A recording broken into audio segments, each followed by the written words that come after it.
Welcome to the Even Better podcast, where your host, Sinikka Waugh of Your Clear Next Step, brings you exciting content about making communities better by helping people get even better at work.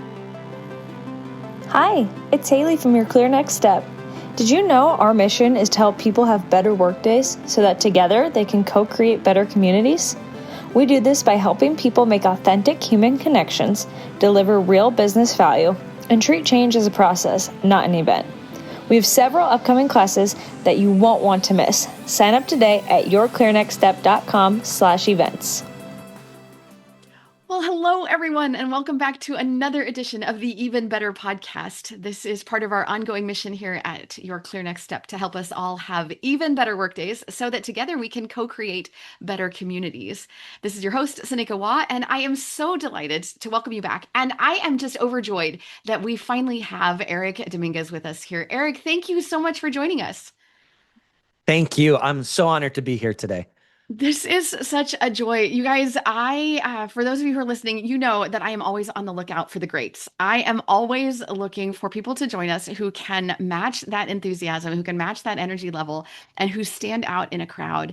The people that I quickly recognize as doing what we do, that is to say, who are intentionally out there making a difference, who are making things better, and who are passionately doing what they love, what they are designed and created to do, and showing up well and helping others do that themselves. So I had this really wonderful experience sometime in the last time interval. We won't sometime recently, who knows how long it took to schedule this, but sometime in the last few months, I had the opportunity to see Erik speak at one of the conferences I was attending, and he lit up the room and he lit up the stage and he connected so authentically with the people in the room, and he moved us forward, and he helped us pause for that moment and just feel present, feel seen, feel heard, and help us just move forward in that moment. It was so powerful.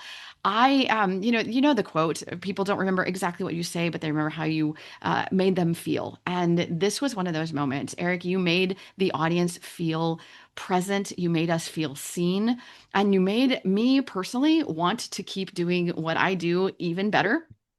And so here you are. I'm so delighted that you are here as a guest with us today. Thank you.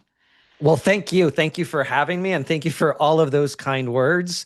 I appreciate you acknowledging the things that I do on stage. And I think what it does for me is that it reaffirms, like you said, present. You use the word present repeatedly.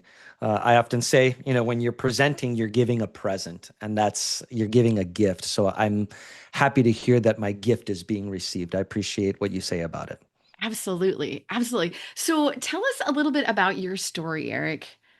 Yeah, I was born in Mexico. I was born in Mexico City, and I lived there for the first few parts of my life. About when I was 8 years old, well, our family moved to the United States. And when I moved to the United States, even though I was raised bilingual, I could carry on a conversation in English. I quickly found out my English is not good enough for the English speakers. And so, being stuck between these two cultures, these two languages, created kind of a lump in my throat, right? It blocked me from speaking up for myself for many, many years.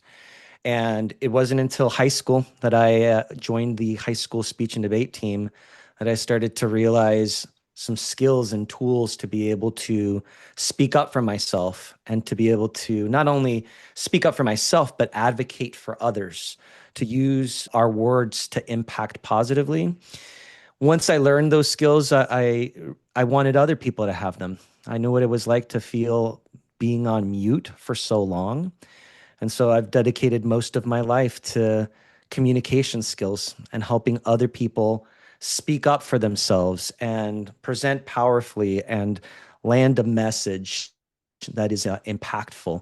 And this is more for my personality, but it's also my approach, is I like to have fun with it. Communication is terrifying. You know this. It's terrifying. It's vulnerable. It's messy. It's uncomfortable. But if we make it fun, we can make it more effective. Absolutely. Absolutely. So among the things that resonated with me as you were sharing your story, and now bits and pieces of your message are coming back to me from what I saw, is this authenticity that you brought from the conversation of the things that you share. Absolutely. Some of the things that you shared in your message were skills, or they were tools that you have along the way you've picked up and you've learned and you've applied them. But you were not asking anyone in the room, and the things that you teach, you were not asking anyone to do something that you haven't already done yourself. These are coming from a place of, I can do this, you can do this. We need to do this. And this is from a genuine and authentic place of, I moved me forward.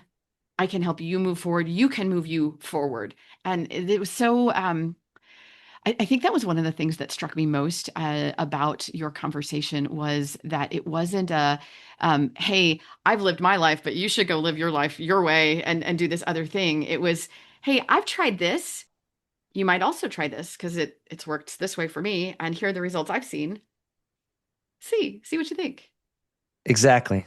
I think thank you for mentioning that. And I think that's important for speakers and leaders to be in the work, and there's a lot of different content messages that can be a lot different. But when you're talking about vulnerability, when you're talking about speaking up for yourself, when you're talking about demonstrating and building lasting confidence, I think I would be doing myself and others a disservice by saying, well, I don't struggle with this. I've mastered this art. Right? You never master the art of public speaking. You never master the art of communication.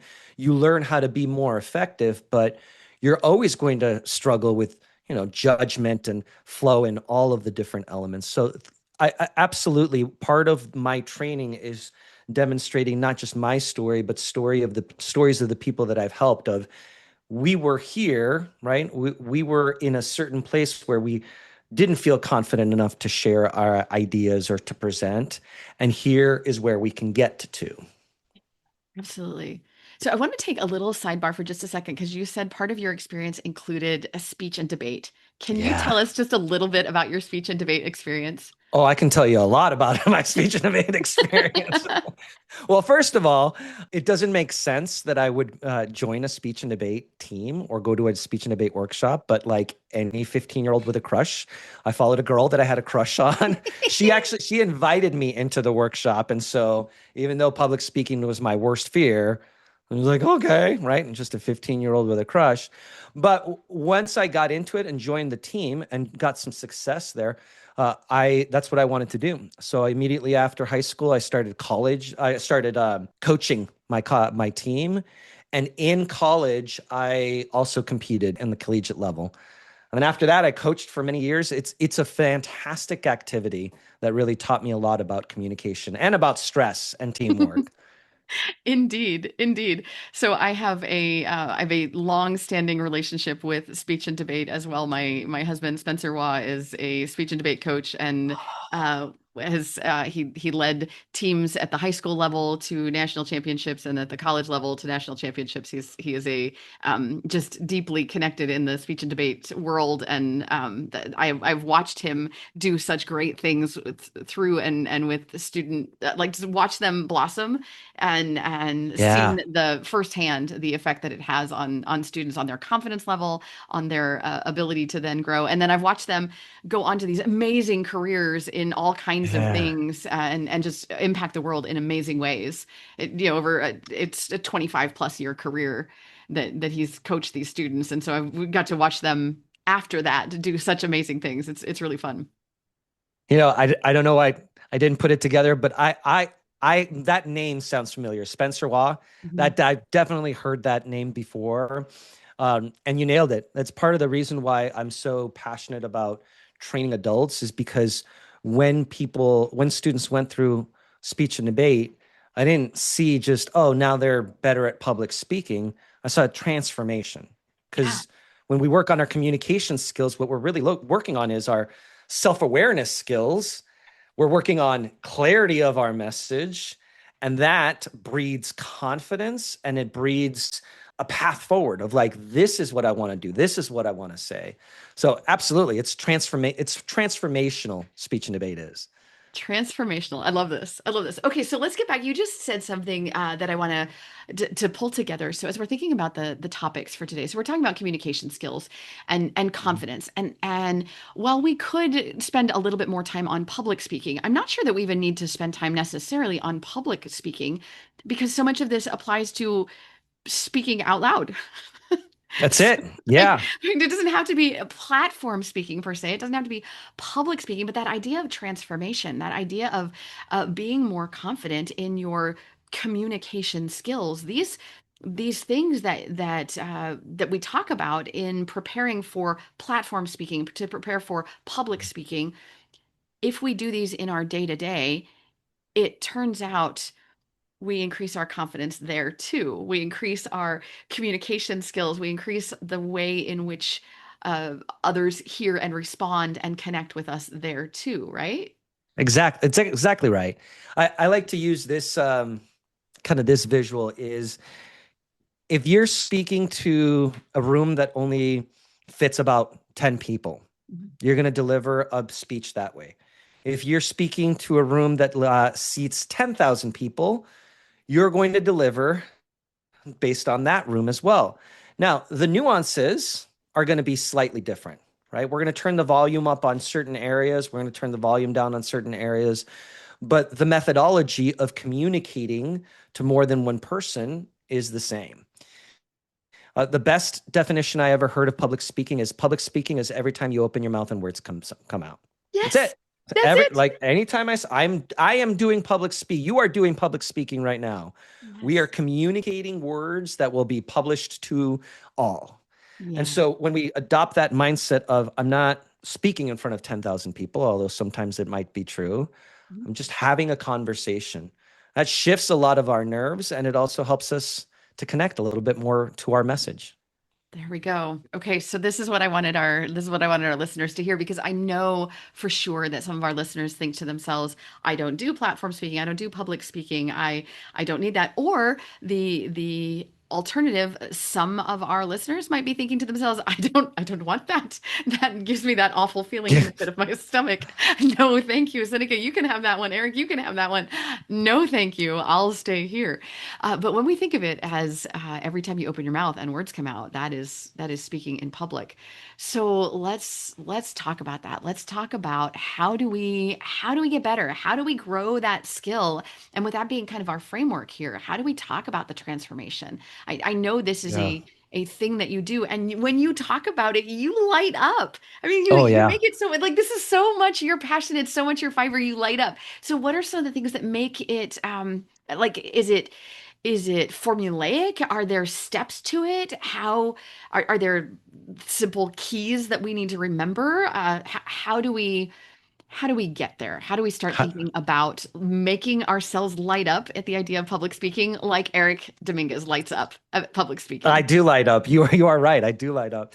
Well, I'm going to give you some starting points. Okay. But before I give you starting points, I want to clarify okay, some listeners might be thinking, well, I don't give platform speeches. I don't step on a stage. I don't deliver a formal speech, but I'm willing to bet those same people could be in team meetings.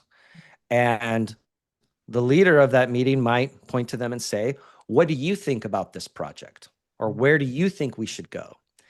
And then you have 2 to 3 minutes to properly articulate your stance, why you feel that is the best option, to say it in a way that is both honest and respectful, in a way that really is authentic to you.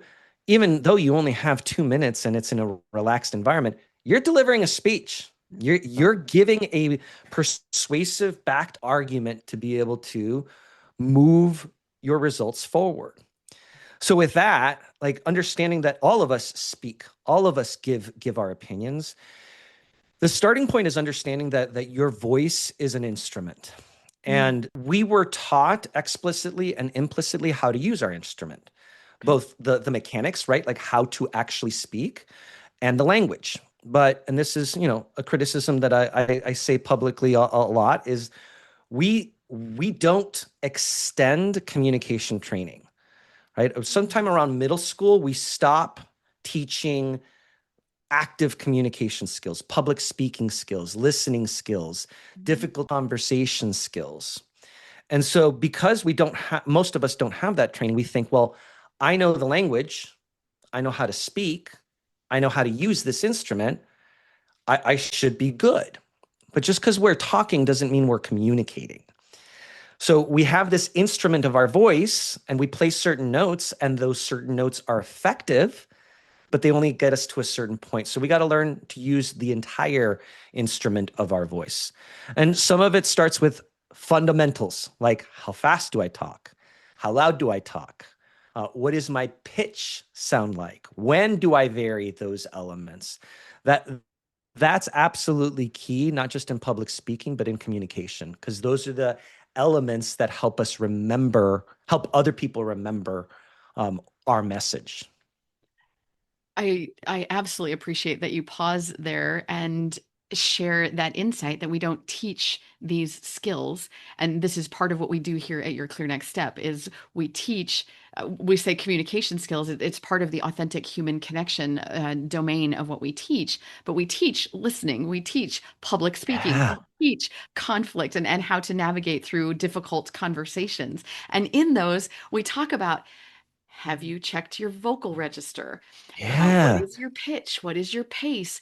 What is your body doing while you're talking? What is your face doing while you're talking? And are you aware? So that self-awareness that comes with your vocal, and I appreciate you're calling it an instrument, with the instrument of your voice and your whole body, because we simply don't know. That we Right. simply aren't taught. It's not that people are doing it wrong, it's that they don't know. That's it. And we, to your point, we don't extend that education. So we gotta offer that. I was grateful for my liberal arts education, and in the liberal arts education, I had classes in this stuff. Man, we learned this, and I am grateful for the opportunity to have learned that, to have paid attention to that, to have had that as a space that I could grow in, and then bring that forward in what I was doing. It came in the interp of poetry. Yeah. Because you need that. You need pacing and you need tone and you need vocal register in poetry and then in music. But you wouldn't Absolutely. necessarily get that if you were studying engineering. Right. Right. And then, I mean, the problem that I oftentimes see people encountering is, like you said, you use engineering, brilliant minds, brilliant ideas, but no mind and no idea is going to be worth anything if you can't communicate it and can't get people excited about the idea. And that's where a lot of people hit a wall is I have a great idea. I have the data. I have the support, but people aren't saying yes. It's probably because you're not communicating in a way that they can hear you. I love it. I love it. Okay, so when we brush up on these skills, we learn these skills, we hone these skills, we get better at these skills. And then what? So now I've got skills. I know what to do with my voice. Yeah. Is there more? Oh, there's a lot more. Well, once we have the skills of learning our instrument, then again, it's just like any other instrument. My youngest son, he's learning how to play the clarinet, and last year was his first year, and his first concert was very basic notes, right? Bup, bup, bup, bup, bup. And now this year, his concert was a lot more fluid. It sounded like a melodic piece of music. It's the same with our voices. We're gonna just do the bump, bump, bump, bump. But once we have tuned our voice and understand the impact speeding up and slowing down and being louder and being softer makes on our audience, then we can start to add different melodies and different sound effects and different background tracks, and adding the details that Andrew Stanton, he's one of the original Pixar writers, he calls it the unifying theory of 2+2, is you don't give your audience 4. Don't just tell them 4, give them 2+2, because our brains like to figure things out. Our brains like to make connections. And so the next step is, after we've started to learn our instrument, is how do we create a piece of work, a piece of music, so to speak, that appeals to the beginner ear? Like, oh, that person he or she is talking to me because I'm a beginner, and appeals to the advanced ear. Oh, this person, he or she, they're advanced. They're talking to me. That that's an easy skill to talk about. It takes a lifetime and more to be in practice of. Okay, so you used the analogy a moment ago of delivering a message, a 2 to 3 minute speech at the middle of a team meeting. So your boss has just put Yeah. you on, has asked you a question, and now it's your turn to answer the question. How would something like that, how would two and two, how would that play out in a team meeting? Well, I'll answer it this way. In a team meeting, you're asked to give your opinion on something. And in a speech, the unifying 2+2 theory means kind of leaving Easter eggs throughout your talk. In a team meeting, it is allowing the other person to see how the components fit together. So when we're asked our opinion, what our natural response is, well, I think we should do X, Y, and Z because I feel very strongly about it. Great, we feel very strongly about a lot of things, but show me two and how it adds up to two. So I feel strongly we should go in this direction, and here's why. Point one is we have one, blah, blah, blah, blah, blah, one, two, and three. And when we do mix 1, 2, and 3 with A, B, and C, here are the results that we might be able to encounter. And I'm an advocate for these results. And so you say it's not just about adding those special effects, but it's also about organizing our thoughts in a way that is understandable and persuasive. Yep. So there's some organization there that's not just verbal, it's not just letting it all come out of our mouth. Right. It's having organized our thoughts in advance. It's having given some thought, some consideration to what what I might be asked. So I'm going to back up just a little. I was engaged in a conversation with another Erik with a K. My big brother is also Erik with a K. And in the conversation with him, we were talking about what breeds confidence. And a conversation that he and I were having is an idea that risk management and being really good risk managers helps breed confidence. Because if we know in advance that something could happen and we have lots of evidence of being prepared for those kinds of things, like, oh, yeah, I was ready for that. And because I was ready for that, I handled it in the moment. I was prepared for that. I was prepared that I've got a coffee cup here. I was prepared that my coffee would tip over. But because I was prepared, the coffee lid was closed. And when it tipped over, my coffee did not spill all over my table. Hey, that breeds confidence. I was Yes, it prepared for does. X, Y, or Z. I was prepared to be called on. So I'm going to follow the analogy here. I was prepared to be called on. And that bred the confidence because then when I got called on in that meeting, my thoughts were already organized. I came into that meeting knowing that there was a chance that the leader of the meeting, my boss, was going to ask me for my opinion on this because my boss has a habit of asking me about or asking us for Yes. our opinion. So I came not winging it, not saying, I wonder, not I'll just see, I'll just show up as a participant, but being prepared for if my opinion is asked, what do I think about this? Oh, well, I think this. And I was tracking, I was paying attention to that conversation, and I came prepared so that when I was asked, I could say, well, I do feel strongly about this, and this is going to impact this in this way. Exactly. Yeah. As you were talking, I thought of I saw a clip of Tom Hanks, and he was talking. This is acting skills. By the way, a lot of great. You can learn a lot about public speaking through acting skills for a lot of different reasons. But he was talking about, and I'm probably misquoting the context, but he was either part of a movie or something where the director kind of admonished the staff and said, listen, you need three things to be successful. Show up on time, be prepared, have an idea. Right? And he's talking about being prepared to act, right? Show up on time, being prepared, meaning have your lines memorized, have your blocking memorized, and then have an idea or an opinion about where the scene should go. It's the same